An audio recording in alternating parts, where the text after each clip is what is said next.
ভারত সুরক্ষা দল নামে এক স্বেচ্ছাসেবী সংগঠনের উদ্যোগে বৃহস্পতিবার বহরমপুরে ৫৫ তলায় এক অনুষ্ঠান ভবনে আয়োজিত অনুষ্ঠানে সংবর্ধনা জ্ঞাপন করা হল বেলডাঙ্গা ভারত সেবাশ্রমের প্রদীপ্তানন্দজি মহারাজ ওরফে কার্তিক মহারাজকে। এই সংবর্ধনা জ্ঞাপন অনুষ্ঠানে উপস্থিত ছিলেন বহরমপুর সাংগঠনিক জেলা বিজেপি সভাপতি মলয় মহাজন, সংগঠনের একাধিক সদস্য সহ বিশিষ্টজনেরা। কে কি বলেছেন দেখব। জীবনের সর্বাপেক্ষা প্রিয় বস্তু করে আইন জ্বালায় প্রিয় ভৌমতাসন। সেই সন্ন্যাসীকে আপনারা সম্বোধন জানিয়েছেন সম্মান।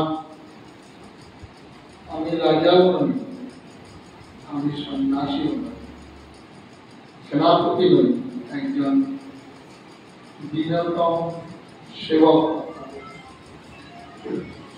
ভারত সরকার যে সম্মান দিয়েছেন, সম্মানটি বিশেষত এখানে সেটা ধর্ম ও আধ্যাত্মিকতার উপরে। অ্যাকচুয়ালি এটা আমরা আজকের দিনে যে ভারতবর্ষের তথা হচ্ছে আমাদের রাজ্যের যে অবস্থা, যে বিশেষ করে আমরা হিন্দুত্ব নিয়ে ভাববো, দেশ নিয়ে ভাববো, তো সেই হিসাবে আমরা ভারত সুরক্ষা দলের তরফ থেকে আমরা যে প্রদীপ্তানন্দ মহারাজ উনি রাষ্ট্রপতি পুরস্কার পেয়েছেন, পদ্মশ্রী পুরস্কার, তাকে আমরা সম্মানিত করছি। এবং শুধু তাই নয়, এখানে আমাদের বিজেপির আমাদের জেলা সভাপতি, আমাদের টিএমসির দায়িত্বে আছে, প্রত্যেকটা হিন্দুকে আমি চেষ্টা করেছি এক করা। এটা করে অনেক মা বোনেরা হয়তো একটু লেট হয়ে গেছে, অনেকে চলে গেছে, তা সবাইকে নিয়ে আমি চেষ্টা করছি যে এটাকে স্ট্রং কীভাবে করা যায় এবং তার ছত্রছায়া থেকে কীভাবে আমাদের এটাকে শক্ত করতে পারি, এটাই আমাদের মূল উদ্দেশ্য।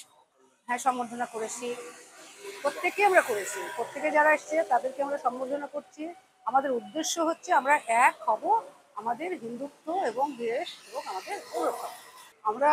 আমি বক্তব্য রেখেছি যে আমি দেখেছি যে আমাদের সব জায়গায় মুর্শিদাবাদ জেলা মনে হয় যেন পিছিয়ে, কোনো জায়গায় কোনো কিছুতে গেলে সবার শেষে মুর্শিদাবাদ জেলাকে ডাকা হয়।